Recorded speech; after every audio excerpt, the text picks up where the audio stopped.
A proposal for constitutional changes to remove presidential term limits has stirred a storm. Fafi Member of Parliament MPSalah Yakub claims a number of United Democratic Alliance legislators are crafting the changes. But the UDA party, led by Majority Whip Sylvanus Osoro, distanced the ruling coalition from the plan, while Azimio MPs say they will shoot down any attempt to change the constitution.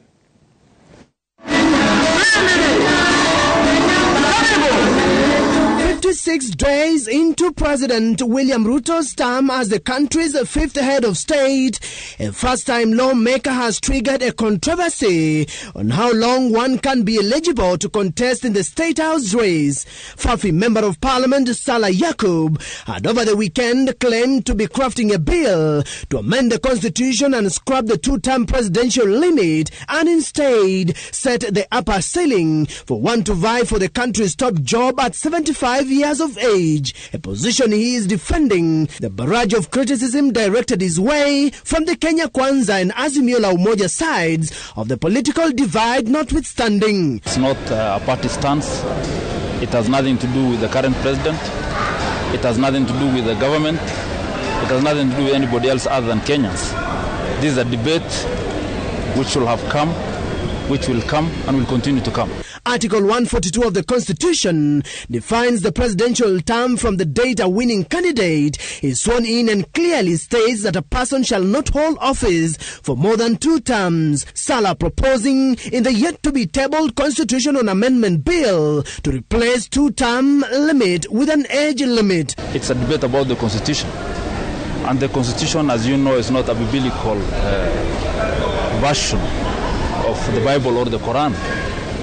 The Constitution can be changed, can be amended, and will be amended, whether by our generation or the generation to come. The new lawmaker, elected on President Ruto's UDA party, sparking a political contest from within his Kenya Kwanza alliance and the opposition team, Azimio la Umoja. Something I believe in.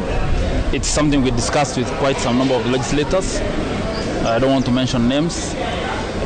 It has nothing to do with UDA, it has nothing to do with ODM or any other person. It is something to do with Kenyans. And those of us who are discussing it were Kenyans, MPs, and even the locals. You know, during the campaigns, we kept on reminding Kenyans that if they make a mistake of allowing the UDA brigade to take over the reins of power in this country, they will be allowing the country to take the Uganda direction. Any attempt to create a life presidency in this country, like the one we see obtaining in Uganda, shall be resisted vigorously. A member for Fafi is merely an attention seeker.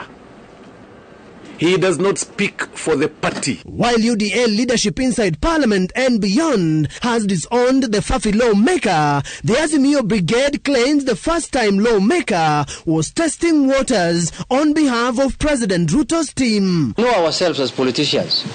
You send a small squirrel to test for you the waters, whether there is maize in the granary. We know each other. That's what the young man was doing. But I want to advise them that they can postpone that for another day. We know it is coming, and we are waiting for it. This is how it started in Uganda. One MP comes up and says, then some other people talk about it, and the next thing you hear that the constitution has been changed. That is not the position of the party. And I speak that with authority, that there is no such thinking that we need to review the constitution to extend the term limit. In any case, by the way, such is not the discussion to put right now.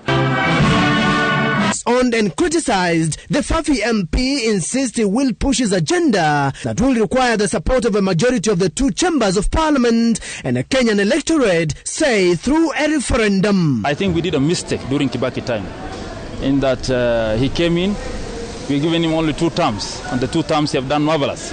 But the Constitution removed him, in that he could not go further.